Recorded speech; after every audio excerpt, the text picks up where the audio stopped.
Oh, what's up, Wanderers? It's been a minute since my last upload, and the first new thing, I suppose, is we picked up a stray. There was two of them. This one's name is Ruby, or we've been calling her Ruby, and a sweet little girl. She's about 6 months old. The vet said some sort of coonhound mix, but don't really know. There was two of them, and we got the other one given away. So we've got her. We've had her for about, this is the start of the third week. Goal for the day, got a little home project to go on. So this is the crawl space to our house, and it's been rotting. It's been like this ever since we've lived here, but it's pretty much rotted out. It doesn't really do too much anymore, so I'm going to replace this. I'm going to build a new one, and it's just wood. I'm going to do the same thing. Well, this is actually towing roof pieces popped in here, but I'm going to go get some treated pieces and pop them in here together like that. Really kind of just follow the same design a little bit, but this is all wood. It's framed in here to the foundation, and this is just a quick fix because Ruby over here keeps popping this open and getting under the house, and I definitely want to keep her out from under there because we've let her in and whatnot. If you want to do this right, I would pop the trim and cut the sill plate out and the trim on the side and replace it with all new pieces of wood with the door too. But all this has to do is be flush. Here you can see where it's supposed to hit. I don't know why the heck why they didn't build it like that, but that's where it's supposed to set flush in here. And it's the dimensions, and then it's supposed to go all the way down, and it never did touch the bottom plate here. So I'm gonna dig this out, the pit here. I'm gonna dig this all out with sand and whatnot, and then clean it all out, and it's gonna go all the way down to the bottom. So the dimensions are it's straight up 2 foot to where it needs to set. So it's 24 inches by 31 3/4, and that's all there's going to do it. Just for the quick fix, I'm going to go out and cut some slats of wood, glue them together, and then let them set overnight and sand them all down so they're nice and pretty and all that stuff. And then I'll slap it on tomorrow. I'm just going to reuse the same hinges and everything and stick it in here. The only difference that I'm going to try to make, well, we'll see how this goes, because it should be flush, and so it shouldn't have any problems sticking, maybe, sticking in here, because this is so loose. So hopefully if it's flush, it's not going to go back and forth, and Ruby can't paw this open. But if that still doesn't keep her out from the house, like I said, I'll go through and fix this right at some point. And I'm going to put this old-time clip back on here, old-time lock, just a whoosh, like that, and that'll for sure keep her from going out. So, with the puppy, you guys may or may not know if you've ever had a puppy, is we're still trying to potty train her. She is about half potty trained. She's still having some accidents. She's been in the house about 3 days. This is the 4th day, and she's had an accident inside 3 out of the last 4 days.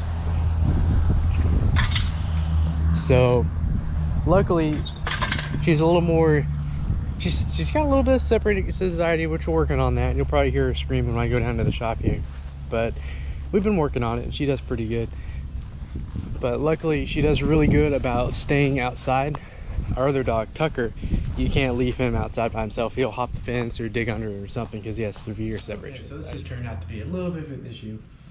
So what my plan was, because it's just a slat, right, that little ledge where the door is supposed to sit, my plan was to build this out of 1x4s or 1x slats and compress them together, glue them together, compress them together, and then cut it out, make sure it fit, then sand it all down, put a finish on it, so it's going to be outside. Well, the problem is we don't have any we don't have any slats left, at least enough of them. I found a couple, but because of the height of the door, I couldn't find enough slats.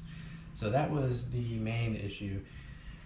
And so I've got 1x8s here, and I'm going to make it out of 1x8s and 2x8s. I don't want to make it out of 2x because it's going to not be flush with the foundation of the house now. That's fine. So this has turned into literally just a slat fix until I can get the parts that we need. So the goal really now is just to keep the dog from going under the house. That's the whole goal today. And I thought about planing them down, but I have a planer big enough to do that. So I'm still going to do the same thing. I've got three of them. I'm going to glue them together and clamp them down, and then I'll cut them down to length. It's 31 3/4 is the height, so it's 24 by 31 3/4. So I'm going to cut them down to size, clamp them together, and glue them, and let that glue set overnight, and then I'll come back and cut them down to size and put them in there.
Okay, so whoever worked in here before me did not clean this out very well, but we're supposed to clean this up after we use it, and they kind of want us to cut everything outside. Move the miter saw outside so I can cut, and then I guess I'm going to try to, I've never used this table saw they have here, it's a mobile one. I'm going to try to use that, cut with that, see how that goes, because I've never used it before. I could definitely rip it if I wanted to. Well, I want to use the table saw because I have to rip one piece, and I could definitely use the handsaw if I want to, but this is already kind of a slap together job, so I want it to be as accurate as possible. So I'd much rather use the miter saw and the table saw. So move the stuff outside and we'll get going.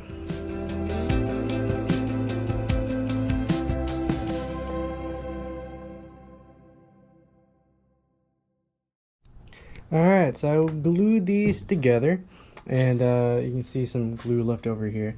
And the next thing I need to do is I'm going to hit these with just a quick sand to get these pieces off here from the wood, or from the wood glue. And then I have a hand router. I'm going to route this down just a little bit to make it even all a little bit more flush. And I'm going to do it on both sides, and I'll hit it on the ends too. And then I'll fine sand it all down, and then put a coat on it to help make it a little more waterproof, and that'll be the end of it. The only problem with this is this is freaking heavy, so I may have to go get some new hinges to put on there on the door. Because I don't know if the old ones will handle that.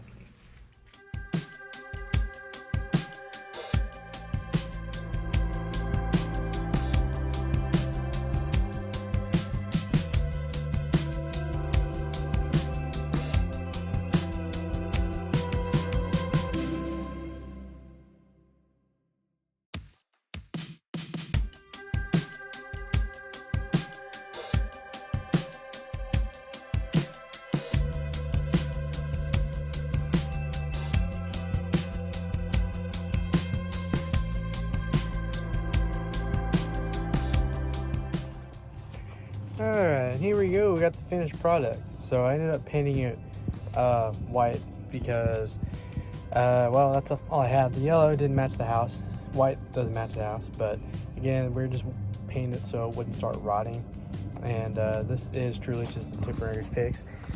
So it got a little crooked in spots. You can see the gap at the bottom is bigger than it was at the top. So I didn't quite get it 100% square. Like I said earlier, this turned out to be truly a temporary fix. I mean, it'll be on here for a minute and it's getting the job done. Old Ruby over here can no longer make it under the house. No matter her best effort. You can see there used to be an old scrape right here. So this is always on a nail, so I just pulled it out so you can pull it out further to whatever you need. But as you can see, this isn't flush. So right off the bat, my plan failed because I wanted to make this out of 1x, because here is where it's supposed to sit right here. It's not on the back, so it's flush on the back and it's not flush on the front. So as you can see, I mean, these are out of 2x, 2x6s to be exact. And this whole frame is wood built into the foundation, and the supports right there are fine. The sill plate, as you can see, is rotted out, and the trim is rotted out. So until I get some 1x, this is definitely the temporary door. But to do this right, eventually, and this is just trim. This is wood trim. So and there's the wood brace behind it. So I'll take the wood trim out and cut the sill plate out, replace it, put a new support stud for the header that I'm sure is under here, and then replace that. And when it's all done, we'll make sure to be a little more square, and it'll be flush because it'll be 1x up in the slot. Another reason why I didn't particularly mess with this is because they put the trim over the hinges, so that's interesting. But there's our temporary finished door. It does exactly what it needs to be. It keeps the dog out. It cuts down on a little bit of the air escaping under the house, not a ton of it, because I had to cut the bottom off to make it a little more square and jack it up a little bit. So I could have planed a little bit and put a spacer in here, but like I said, this is temporary, and I'll replace it again at some point. But that's what it is. That's what we have. Finished product.